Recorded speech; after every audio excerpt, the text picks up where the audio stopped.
నమస్తే, నేను Priya. HR TV 9 వార్తలకు స్వాగతం. ఎస్సీ సామాజిక వర్గంపై ప్రేమను వెలుకపోస్తున్న మాజీ ఎమ్మెల్యే కైలే అనిల్ కుమార్ మాటలు వింటూ ఉంటే గురువిందగింది సామెతను గుర్తు చేస్తున్నాయని పెదపారుపొడి మండల టీడీపీ నాయకులు పేర్కొన్నారు. పెదపారుపొడి మండల పరిధిలోని వెంట్రప్రగడ టీడీపీ కార్యాలయంలో టీడీపీ మండల అధ్యక్షులు చలసాని రమేష్ చౌదరి ఆధ్వర్యంలో మీడియా సమావేశం నిర్వహించారు. ఈ సమావేశంలో పాల్గొన్న టీడీపీ నాయకులు మాట్లాడుతూ టీడీపీ సీనియర్ నేత సూరపనేని సత్యనారాయణపై చేసిన ఆరోపణలను తీవ్రంగా ఖండిస్తూ యలమర్రులో ఎస్సీ మహిళలను వివస్త్రలు చేసిన విషయం నీకు తప్పుగా కనిపించకపోవడం అత్యంత బాధాకరమని అన్నారు. తప్పుడు పోలీస్ కేసులు, నియోజకవర్గ పరిధిలో టీడీపీ నేతలు కార్యకర్తలపై సాగించిన అమానుష దాడులు, ఇసుక బుసుక మట్టి దందాల గురించి మీరు మర్చిపోయిన నియోజకవర్గ ప్రజలు కానీ బాధిత యువత కానీ మర్చిపోలేదన్నారు. మీ హయాంలో ఎన్నో మర్చిపోలేని తప్పులు చేసిన మీరు నేడు ఏమీ ఎరగని విధంగా మాట్లాడడం హాస్యాస్పదంగా ఉంది అని, మీరు చేస్తే సంసారం, ఇతరులు చేస్తే వేరే ఏదోలా ఉంది అని అన్నారు. విధులకు ఆటంకం కలిగించేలా పోలీసులు ప్రవర్తించడమే కాకుండా పామర్రు ఎస్ఐపై మాజీ ఎమ్మెల్యే కైలే చేసిన వ్యాఖ్యలను వీరు తీవ్రంగా ఖండించారు. పోలీస్ కుటుంబానికి చెందిన ఎమ్మెల్యే వర్ల కుమార్ రాజాకు పోలీసులను గౌరవించే విధానం గురించి చెప్పనవసరం లేదు అని, పోలీస్ వ్యవస్థపై వర్ల కుటుంబానికి ఉన్న సాహిత్యం ప్రజలందరికీ తెలుసు అని అన్నారు. ఇదిలా ఉండగా పామర్రు పోలీస్ స్టేషన్లో జరిగిన ఘటనపై మాజీ ఎమ్మెల్యే కైలేపై విధులకు ఆటంకం కలిగించారనే నెపంతో పోలీసులు కేసు నమోదు చేయడాన్ని టీడీపీ నేతలు స్వాగతించారు. ఈ కార్యక్రమంలో మండల అధ్యక్షులు చలసాని రమేష్ చౌదరి, గోరిపర్తి రవికుమార్, చప్పిడి కిషోర్, నియోజకవర్గ ఎస్సీసెల్ జనరల్ సెక్రటరీ దగాని లెనిన్ బాబు, చిలక ఆంజనేయులు తదితరులు పాల్గొన్నారు. మాది పెదపారిపూడి అండి. నా పేరు కిషోర్ కుమార్.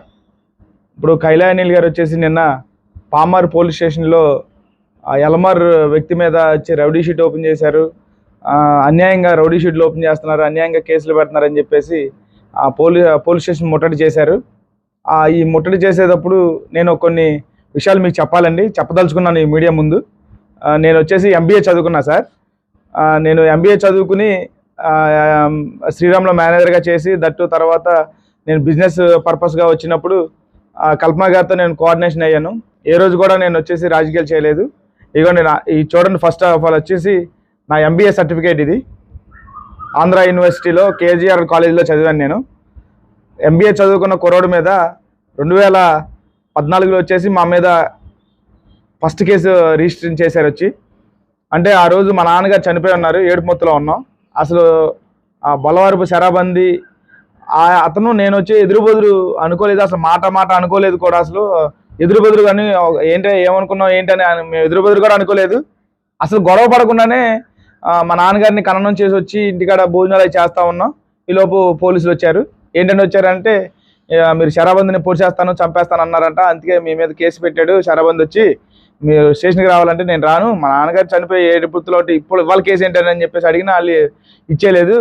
తర్వాత ఇప్పుడు ఆ రోజు పెట్టిన కేసు ఫస్ట్ కేసు, తర్వాత నా కార్ని వాళ్ళే గుద్దేసి వేరే వాళ్ళతో మేము గుద్దినట్టుగా క్రియేట్ చేసి నా కార్ని సీజ్ చేసామని చెప్పి ఫ్రస్ట్రేషన్లోకి వెళ్ళిపోయాడు పద్దాక మన మాజీ ఎమ్మెల్యే కైలా అనిల్ గారు వచ్చి. తర్వాత పామర్లో ఫ్లెక్సీకి వస్తే నేను వైన్ షాప్లో నాకు ఆ పామర్లో ఫ్లెక్సీ ఎవరో కోస్తే నేను కోసానని చెప్పేసి 8 నెలల తర్వాత పారిపోయాడు, అప్స్కాన్లో ఉన్నాడు అతను అని నా మీద అరెస్ట్ వారెంట్ తీసుకొచ్చి అరెస్ట్ చేసి కైగ్లూరు జైలుకి పంపించారు నన్ను. అంటే ఒక వ్యక్తి, ఒక ఎస్సీ మాల సామాజిక వర్గం అన్న చూడలేదు కైలా గారు. కైలా గారు వచ్చి ఎస్సీ మాల, నేను ఎస్సీ మాల, నేను ఎంబీఏ చదువుకున్నా, పోస్ట్ గ్రాడ్యుయేషన్ చేశా. కైలా గారు కూడా బీటెక్ చదువుకున్నారు. అయినా చదువు విలువ చూడలేదు, కులం చూడలేదు. ఆ రోజున వచ్చేసి నేనేం తప్పు చేశానని చెప్పి నా మీద రౌడీ షీట్ ఓపెన్ చేశారు. చెప్పండి కైలా అనిల్ గారు. ఇప్పుడు మీరు చేస్తే సంసారం, ఎదుటోళ్ళు చేస్తేనేమో వ్యభిచారమా? ఇప్పుడు ఈ విధంగా మీరు ఎదుటోని అనేటప్పుడు గురువిందు కింద అనుకుంటుందంట, నా కింద ఉన్న నలుపు ఎవరు చూడట్లేదు అనుకుంటుందంట. అంటే మీరు చేసేసి తప్పులు ఎదుటోళ్ళ మీద నిందలేస్తే ఎలాగా? ఇప్పుడు పోలీస్ డిపార్ట్మెంట్లో వచ్చేసి ఇవాళ వర్ల కుటుంబానికి ఒక ఇంపార్టెన్స్ ఉంది. ఆయన ఒక ఎస్ఐగా, సిఐగా చేసి రాజకీయాల్లోకి వచ్చి ఆ క్రమశిక్షణలో పెరిగిన వ్యక్తులు వాళ్ళు. అలాంటి వ్యక్తి వాళ్ళ నియోజకవర్గాన్ని అభివృద్ధి బాటలో అన్ని అన్ని కులాలస్తుల్ని అందరినీ సమానంగా కలుపుకుంటూ వెళ్తూ ఇవాళ అభివృద్ధి బాటలో మా పెదపరపుడు మండలం నుండి పామర్ కాన్స్టిట్యున్సీని వచ్చేసి అభివృద్ధి బాటలో నడిపిస్తా ఉన్నారు. అలాంటి వ్యక్తి మీద నువ్వు తెల్లారు లేచిన కానీ అల్లరి ఏంటి సార్ ఇది? ఇప్పుడు మనం చదువుకున్నాం కదా, కొద్దిగా సంస్కారం ఉండాలి కదా. ఇప్పుడు మొన్న చూస్తేనేమో మొన్న ఒక అల్లరి, ఆస్ట్రేలియా అల్లరి, ఇప్పుడు చూస్తేనేమో పోలీస్ స్టేషన్ అల్లరి, కాసేపు ఏమో ఇసుక అంటావు. మీ హయాంలో ఇసుక ఏం తోలలేదంటారా? ఎన్ని వందల ట్రిప్పులు వెళ్ళాయి రోజుకి చెప్పండి. నాకు కొద్దిగా కాన్స్టిట్యున్సీ మీద కొద్దిగా నాకు గ్రిప్ ఉందండి. కల్పనగర్ టైంలో మొత్తం నేను చూస్తున్నాను కదా, మీకు తెలుసు కదా. నా మీద మీరు వచ్చి కిషోర్ వల్ల నాకు ప్రాణహాని ఉందని చెప్పి పామర్కి పోలీస్ స్టేషన్లోకి వెళ్ళి కేసు పెట్టిన వాళ్ళే కదా మీరు నా మీద. నేను ఏ రోజు మీ జోలికి రాలేదే. మీరు నా జీవితంతో ఎలా ఆడుకున్నారు చెప్పండి. ఒక MBA చదువుకున్నవాడి మీద రౌడీ షీట్ ఎలా ఓపెన్ చేయాలనిపించింది మీకు? మనసు ఎలా ఓపెన్ చెప్పండి. నా తల్లిదండ్రులు ఎంత కష్టపడి చదివించుంటారు MBA. నా తల్లిదండ్రులు వ్యవసాయం చేసుకుని కూలినాలు చేసుకుని గేదెల్ని ఇచ్చేసుకుని ఒక ఒక ఒక ఉన్నతగా నా కొడుకులు ఉన్నతమైన చదువులు చదివించుకుని నా మీద రౌడీ షీట్ ఓపెన్ చేసి నన్ను ఎంత క్షోభ పెట్టావు. చూసావా దేవుడు ఎంత శిక్ష చేశాడో మీకు. 30,000 మెజారిటీతో గెలిస్తే తిరిగి మళ్ళీ 30,000 మైనస్ అయ్యి ఓడిపోయి మళ్ళీ ప్రశాంతంగా ప్రజల్లోకి వెళ్ళి మీరు మనల్ని ఎలా పొందాలో తెలుసుకోండి. ఇప్పుడు మా కుమారరాజా గారు వచ్చి 3 సంవత్సరాల క్రితం వచ్చారు.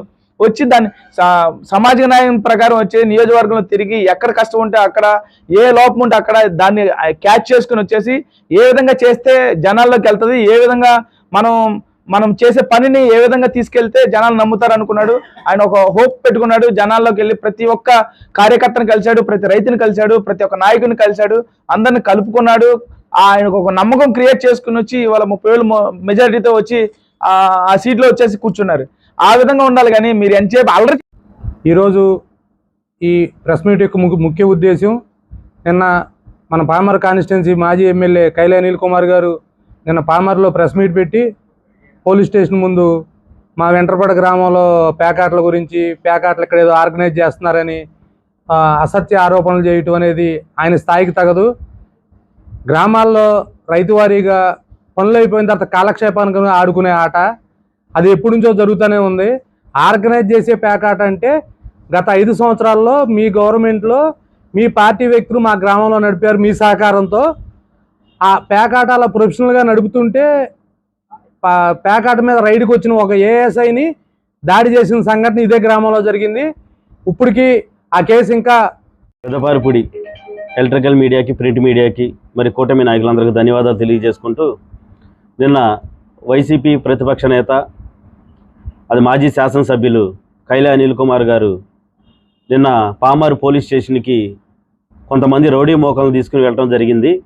అక్కడ సిచ్యువేషన్ చూస్తే అక్కడ ఎస్ఐ శ్రీనివాస్ గారు ఏమన్నారంటే, ఒక 5 ఇంపార్టెంట్ పర్సన్స్ వచ్చి మీరు ఏదైతే ఇవ్వాలనుకుంటున్నారో కంప్లైంట్ అది ఇవ్వండి అని చెప్తే, అలా కాదు మేము రౌడీలందరం లోపలికి వస్తామంటే లోపల అందరూ పట్టరని చెప్పి ఆయన సామరస్యంగా చెప్తే, దాన్ని వక్రీకరించి ఈరోజు సాక్షి మీడియా ఏం రాస్తుందంటే, పోలీసులు దురుసుగా ప్రవర్తించారు, స్టేషన్లోకి వైసీపీ వాళ్ళు రానియట్లేదని అసత్య ప్రచారం చేస్తున్నాడు కైలే అనిల్ అని సాక్షి ఛానల్ అని తెలియజేస్తున్నాం. అక్కడ జరిగింది ఒకటైతే ఒకటి చెబుతున్నారు, ఒక 5 మాత్రం